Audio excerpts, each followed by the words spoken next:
Srimad Bhagavad Gita, or is it? Owner is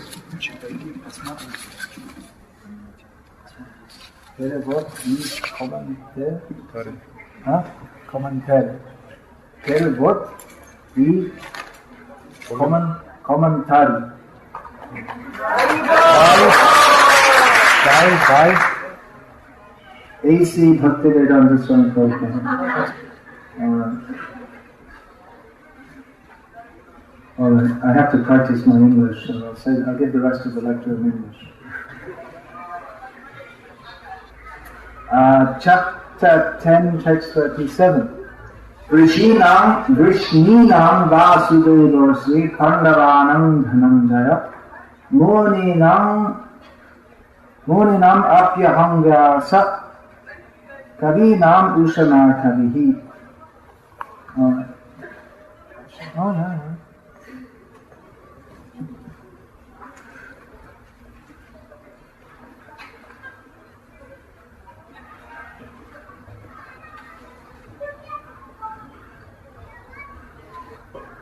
What does Prabhupada say about Balarama? Can you say it in brief?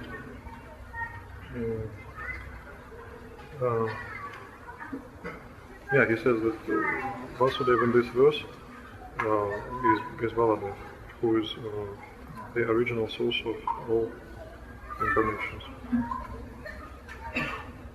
Hare Krishna,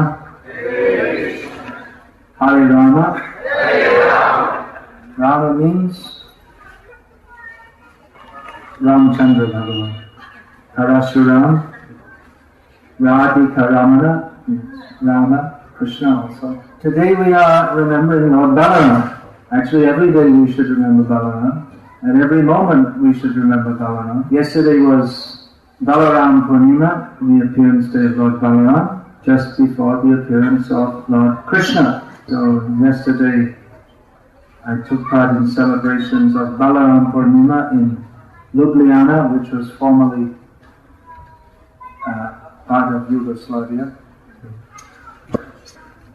And coming here and I'm seeing that you're still celebrating. Usually in the Western countries they adjust the days to fit to the weekend. The celebration of the festivals. Actually, Prabhupada wanted that we can go back to the old, simple, agrarian-based way of life. So when there's a festival day like Balarama Purnima, even if it's in the middle of the week, everyone can celebrate. We're not stuck to office schedules. Krishna and Balaram are the farm acharyas. In the last few years before his disappearance, Prabhupada was stressing a lot on making these farm communities so that devotees didn't have to live in the cities. They could live on the land, chant Hare Krishna, live simply and be happy. So once Tamal Krishna Maharaj said to Prabhupada that, Prabhupada, you are the farm acharya. Prabhupada said, no. Krishna and Balarama are the farm acharyas. Then Prabhupada quoted from Bhagavad Gita. Krishi Gauraksha Vanijam Vaishya Karma Svabhavajan. So Krishi means agriculture. Karshan means plowing. Not a word you use much in the city. Now, Balaram's one famous name is Sankarshan. Karshan also means pulling. So Sankarshan generally means who's pulling, who's attracting. Prabhupada said, actually there's no law of gravity, but Balaram, Sankarshan holds everything up. According to the law of gravity, the big objects, they pull or they attract other smaller objects. So Prabhupada said that this, what the scientists call gravity, is Sankarshan, Balaram's power. So Balaram is plowing, he's famous for having a plow. What's his name for having a plow? Famous name? Plow for farming? Haladhar, who holds a plow.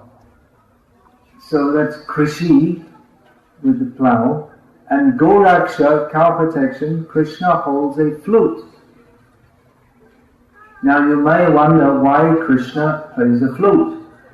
Why doesn't he play a piano or a bass guitar, for instance? The flute is used by cowherd boys for calling the cows. He also calls the gopis with his flute. But the flute is it's like the emblem of a traditional cowherding boy. So Krishna and Balaram, they set the example of simple village life.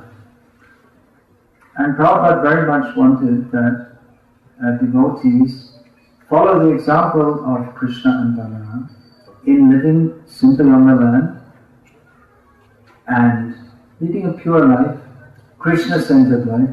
Of course, we can also chant Hare Krishna in Moscow. Many people are chanting Hare Krishna in Moscow, it seems. And from Moscow, the preaching of Krishna consciousness is going throughout Russia. How many Bhagavad Gitas have been distributed in Russian now? Anyone know? Guess? Achala is not here. He's the one with the book figures. Over 1 million have been printed, huh? Isn't it? 9 million? Who said that?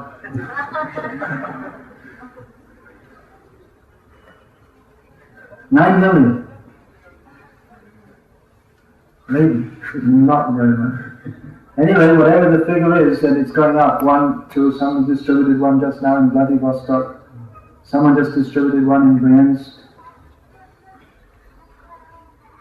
So people are coming to know who is Krishna. Who is Krishna? Bhagavan, Supreme Personality of God. And who is Balarama? Supreme Personality of God. What is the difference between Krishna and Balarama? Balaram is white and Krishna is black. That's true. In Chaitanya Charitamrita it's stated that the only difference between Krishna and Balaram is that Krishna is black and Balaram is white. Once at Kumbh Mela, one of Prabhupada, because this is stated in Chaitanya Charitamrita, so two of Prabhupada's disciples were having an argument about Krishna and Balaram. Madhudvisha Prabhu said that the only difference between Krishna and Balaram is that Krishna is black and Balaram is white. It's stated right there in teachings of Lord Chaitanya. But Yamuna Devi said no, because Krishna only can dance with Radha, not Balaram. Balaram can't dance with Radharani. He can dance with Krishna, but not with Radharani. So then Tamal Krishna Maharaj came to Prabhupada and told about this disagreement. He said that Madhudvisha says that the only difference between Krishna and Balaram is that Krishna is black and Balaram is white. And Prabhupada said, he's right. Then Tamal Krishna Maharaj said that, well, Yamuna, she says that, well, there is more difference because Krishna can dance with Radha, but Balaram can't. And Prabhupada said, she's right. And Tamal Krishna Maharaj said that, well, they can't both be right. One of them must be right. Who is right? And Prabhupada said, you decide. What do we understand from this?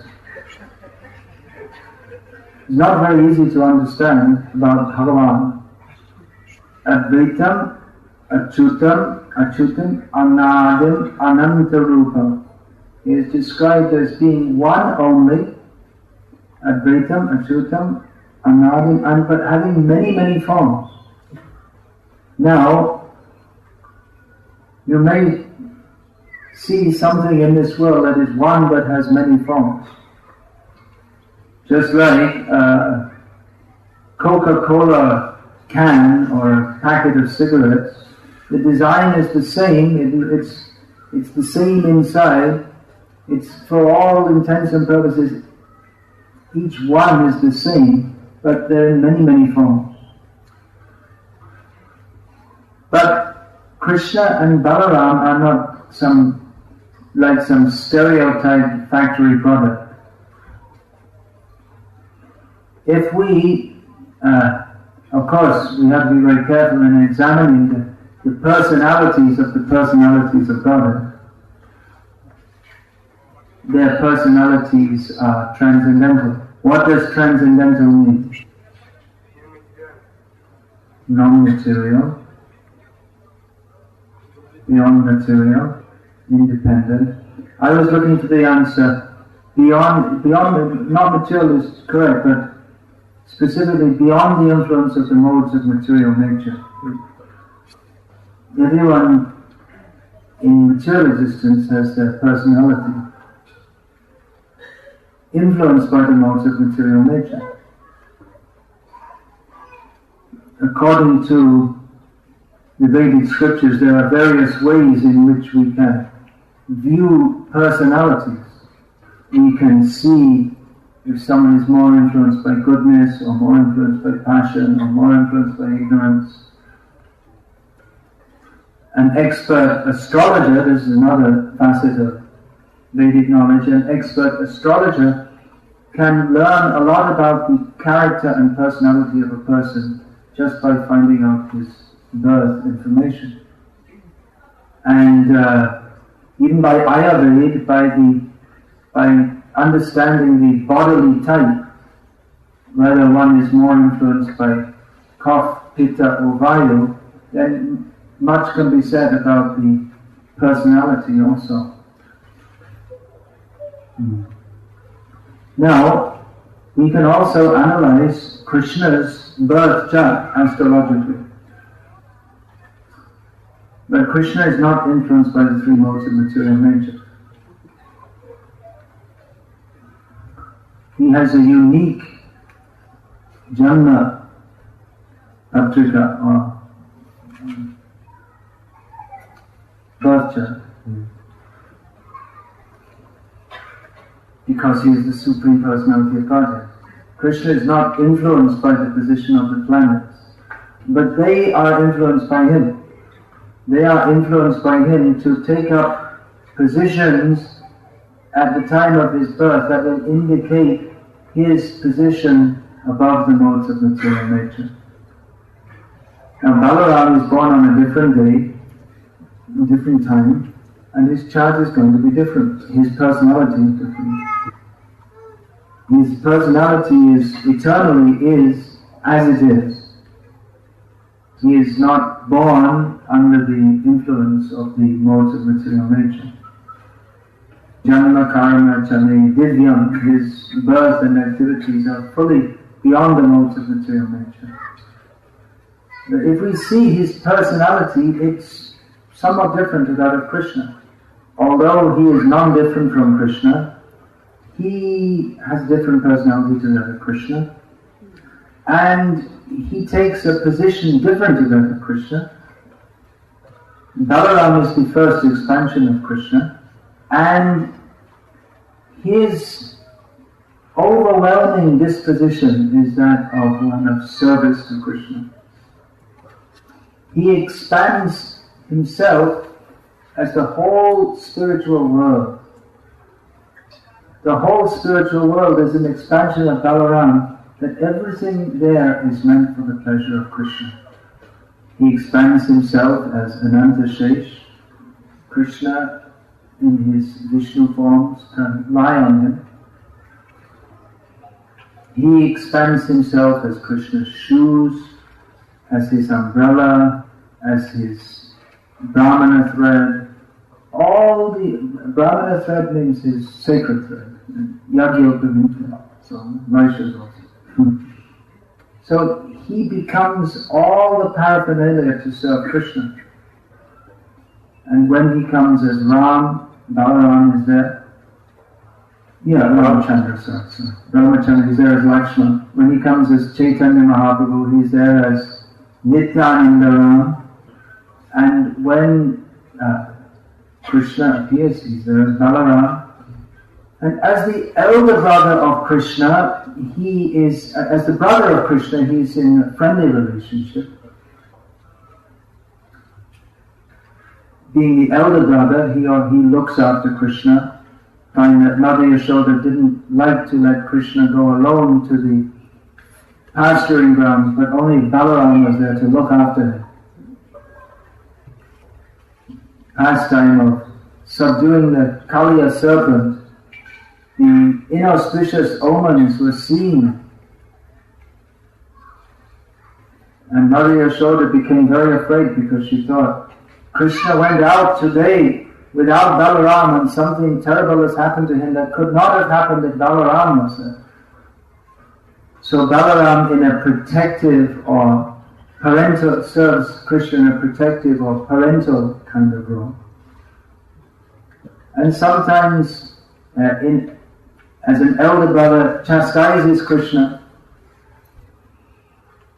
just like for instance when Krishna disfigured Rukmini, the brother of Rukmini, by chopping his hair in various unusual ways, Balaram chastised Krishna. But this is not proper behavior. He may be inimical, but he's brother-in-law, so you should not humiliate him in this way. So Balaram also, he also feels himself very much in the mood of service to Krishna. Sometimes he massages Krishna's feet, which is very tired after praying. So in this way, by taking the form just like Krishna's shoes, Krishna's bed, he serves him in Shantaras. By performing personal services like massaging his feet, he serves Krishna in Dasyaras, running and playing with him in the fields of Braja. He relates with him in the friendly relationship of Sakyaras. And by taking the position of elder brother, his Sakyaras is mixed with Vatsalya or parental rasa. So he serves Krishna in all these rasas.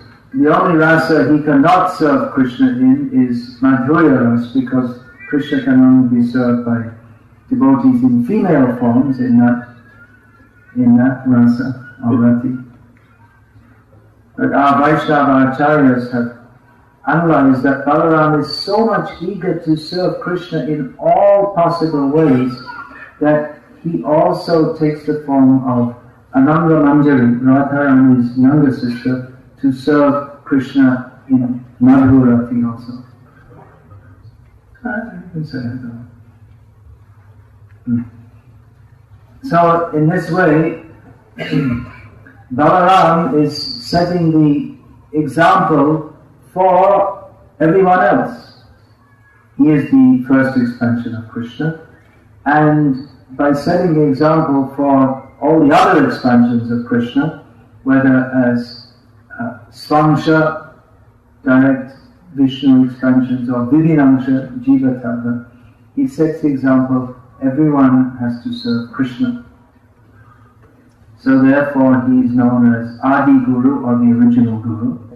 And out of his eagerness that everyone should serve Krishna, he infuses those who are performing the service of Guru with spiritual strength. Infuses with spiritual strength those who are performing the service of Guru. Balaram is connected with Guru Tattva. And Balaram gives spiritual strength to those who are weak before Maya. We are all weak before Maya. Is it not? Does anyone think I am a very strong devotee? I have conquered over Maya. Anyone thinks like that? You shouldn't think like that. Maya is very powerful. But we can get strength from Balaram. Bala means strength. So we can pray for spiritual strength to Balarama, who in his pastimes also exhibited extraordinary strength. Now, according to mundane vision, Balaram and Krishna appeared as ordinary persons. Ordinary means fools like Shishupal and Dantavakra. They considered that Krishna and Balaram, they're quite capable of fighting, but anyone will kill them. In their foolishness, they considered that Krishna and Balaram are flesh and blood bodies who we are capable of killing. Kritavam kilakarmani saharamena keshava atimatyani bhagavan guha kapatamanasha. Krishna and Balaram appeared to perform pastimes apparently like ordinary people. And even though they are far beyond the platform of ordinary human beings, to enjoy their pastimes, they covered their super abilities, and in this way deceived persons who were envious of them. So, even people who didn't recognize Krishna and Balaram as the Supreme Personality of Godhead could understand that they were formidably strong. In their talk, they would talk as if Krishna and Balaram are insignificant. Just like Kamsa, although he was very much afraid of Krishna, among his friends he would talk as if he wasn't at all afraid. He would say, why should we be afraid of Krishna? Just because he picked up a little water snake called Kaliya. He left a little stone called Govardhan. I don't know why people are making so much fuss about Krishna. So in this way, everyone knew that Krishna and Balaram were very powerful, but the demons pretended they weren't afraid. And just as Krishna killed many fearsome demons, so also Balaram killed several demons, for which he is famous as, for instance, Kalambari, the enemy of Kalambasura. So I was saying how Balaram and Krishna, they have their own individual personalities. So one of Balaram's features is that he can become angry very quickly. And when he gets angry, it's not good news for the people who he's angry with. There was, again, one time he was chastising Krishna for disfiguring Rukmini. But on another occasion, Rukmini tried to humiliate Lord Balaram by challenging him to a game of chess or dice, and cheatingly pretending that he had won when he hadn't. And even there was a voice, a divine voice from the sky that said, no, actually Balaram has won. Still Rukmini said, so Balaram became very angry and picked up his famous club. He's famous for having a plow, and he's also famous for having a club. And on this occasion he picked up his club, and that was the end of Rukmini. Of course that was his good fortune, to be killed by Balaram. That's one way of getting liberation. It's not a recommended process. But those who are very, very sinful, who would simply cause disturbance in the universe life after life, you have to be a really very, very bad demon. Such demons may be killed by the Supreme Lord just to get them out of the scene for some time. Now, Balaram becomes quickly angry. What does this suggest?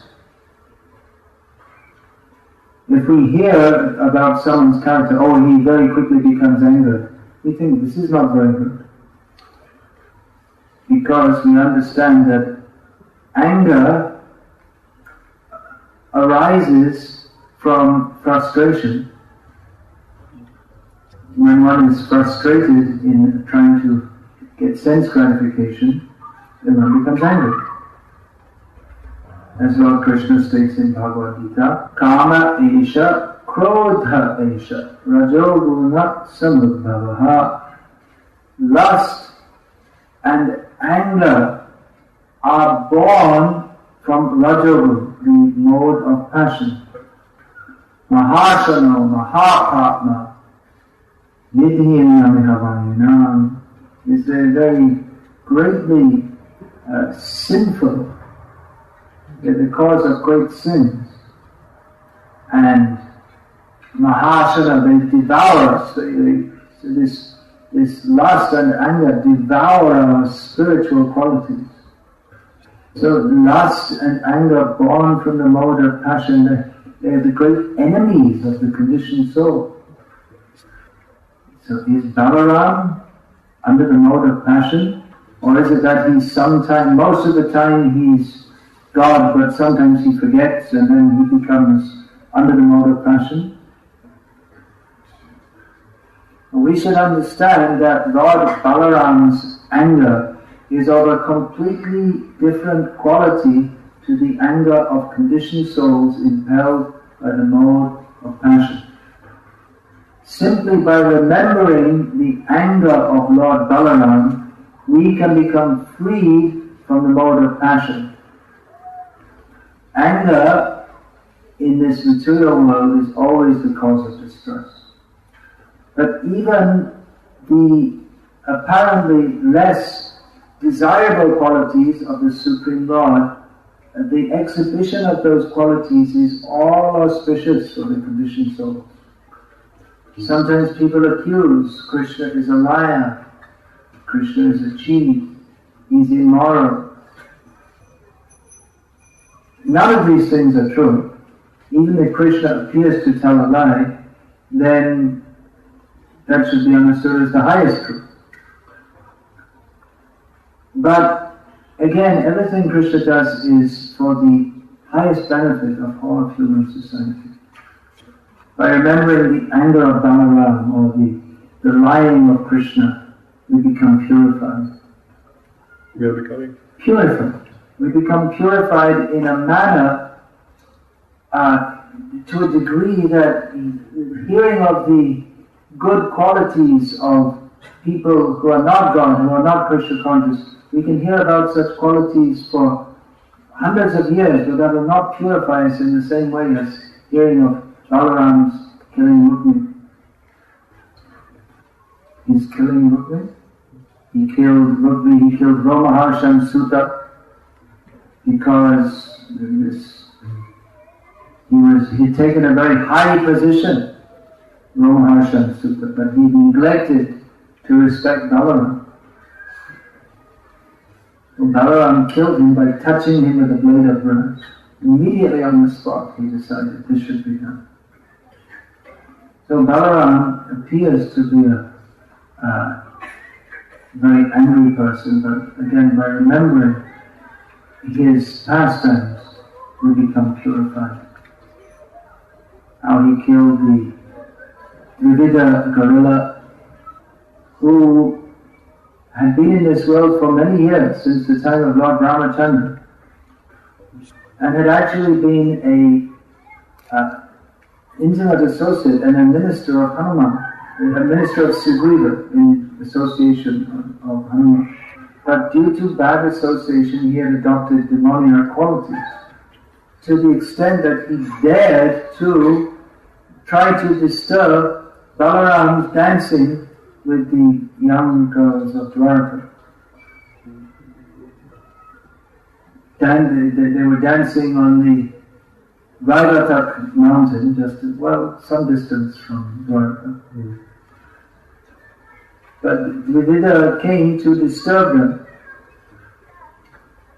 and he started beating Balaram, but Balaram didn't care at all. Balaram appeared to be somewhat intoxicated. But eventually a fight ensued, in which Yudhishthira gave great pleasure to Lord Balaram by fighting with him. We don't see such fighters nowadays. Yudhishthira pulled out the whole mountain was covered with forest, and Yudhishthira pulled out all the trees and threw them one by one and threw them at Lord Balaram, who eventually clubbed him to death. Many pastimes of Lord Balaram are described in 10th canto of Bhagavatam and in other scriptures also. So, let us take shelter of Lord Balaram, who gives spiritual strength. Without his mercy, we cannot attain Krishna. Nitaya karuna hobe, Raja Radha Krishna Bhave. By the mercy of Nityananda Balaram, one can attain to Radha and Krishna in Vrindavan. So every day we should remember Balaram. Especially on Balarama Purnima, we remember Balaram. I don't know about now, but previously in our temples we always used to offer to Lord Balaram on this day plenty of Varuni. You know what that is, Varuni? Because that's described when Balaram, he was drinking lots of Varuni and he appeared to be transcendentally intoxicated. So, that Varuni, something like honey. Usually they make it with yogurt and lots of honey. Balaram is very fond of honey. It's very good honey in Russia. You can invite Balaram to come here. Offer him the best honey. So Varuni is the one wife of Balaram. Kanti, Revati, these are different wives of Balaram. That's described in the 9th canto of Bhagavatam. There was one king in Satyayuga by the name Raivat Maharaj. He had a very special daughter by the name Revati. And he thought, I need to find out some qualified man to be the husband of Revati. No ordinary man will suffice. So he went up to the planet of Lord Brahma to ask him, who do you recommend? But he had to wait a few minutes to see Lord Brahma, because there was some dancing performance going on. So he waited a few minutes, and then Brahma asked him, yes, please come, what do you want? And Raivat Maharaj said, well, I've come to ask your advice on who can be the husband for my daughter. And Brahma simply laughed. He said, my dear king, whoever you might have thought might be a suitable match for your daughter has now died.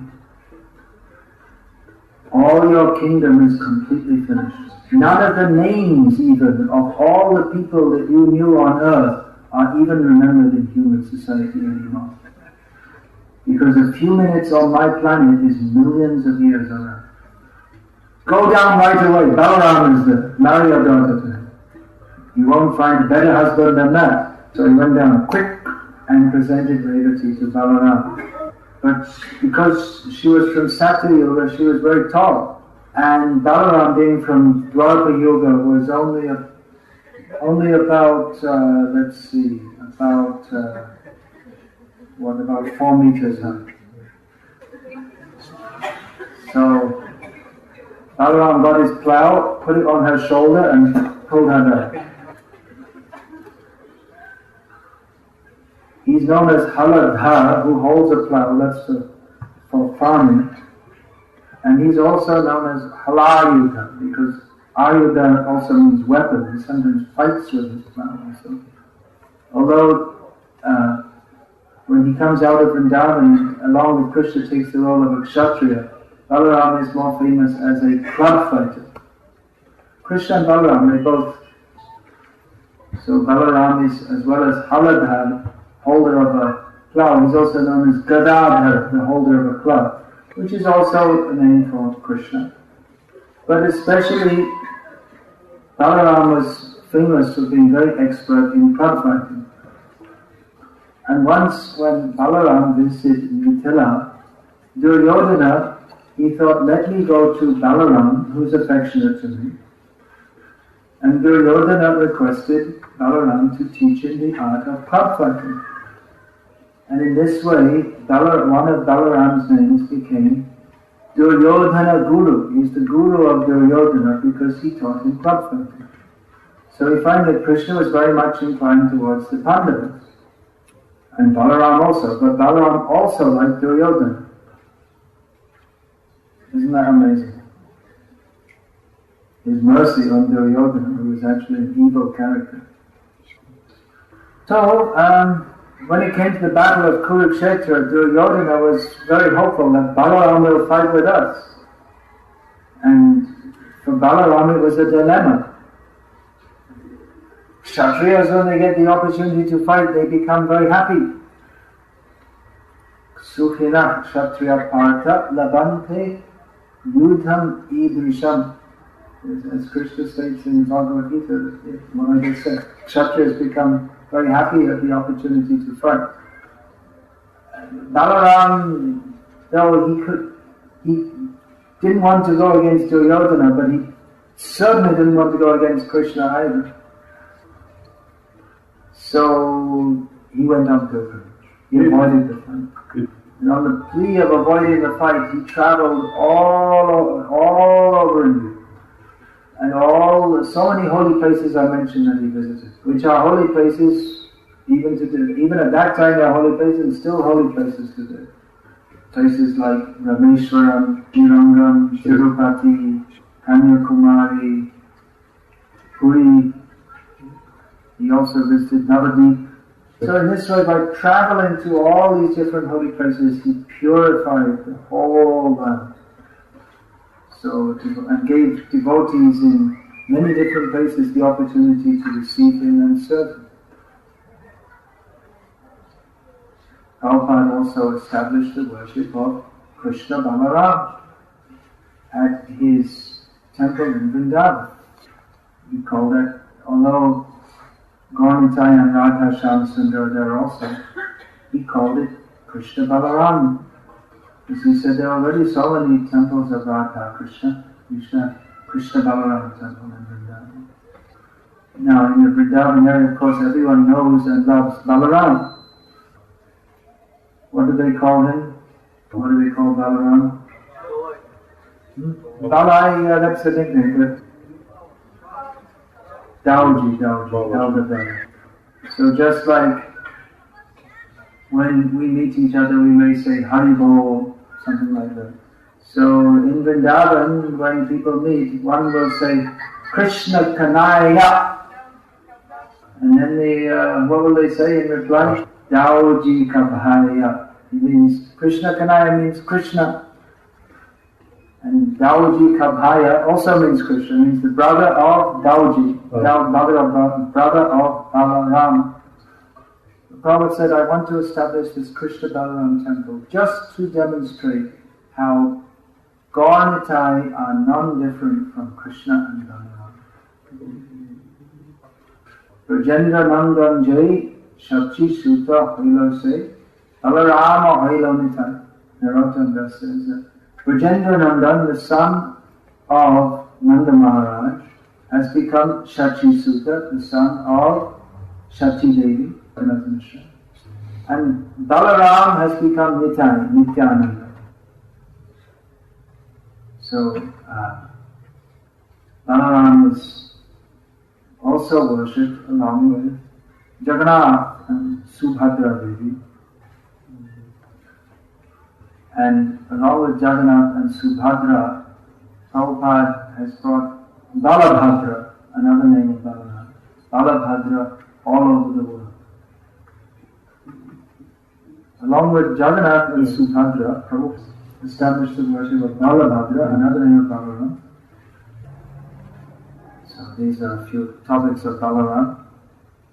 I started writing a book once and I wrote about 50 pages, but then I started another book and I had to finish that one at some point. It's relatively easy to start writing books. But then when it comes to all the research, then all the hard work begins. Anyway, I'm begging for the blessings of Lord Balarama that I can fulfill the order that Prabhupada gave me to write philosophical and educational books. I'm trying to get these, no, not I'm trying to, but Gunadam Prabhu is translating these books into Russian also. And actually we have a new book here in Russian, or brochure you could say. Magazine. The magazine means should be coming out again and again. It's more like a brochure. I don't know the term actually means. Publication. It's called India. Okay. And actually this has come out in Russian before English.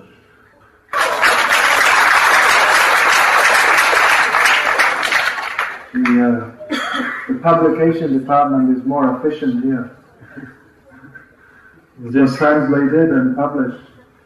This is still fiddling around trying to do the English.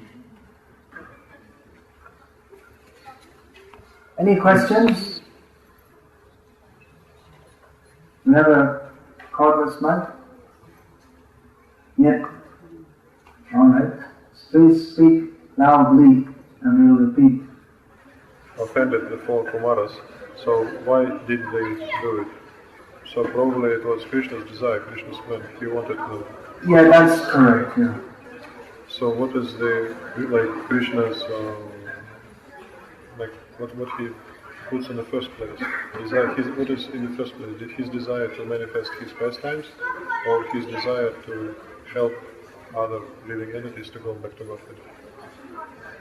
Yeah, summarize the question. Everything Krishna does fulfills many purposes at one time. It's all for the benefit of everyone. Okay, I think we'll finish here because it's getting quite late. It seems they may have a long way to go. It's running away.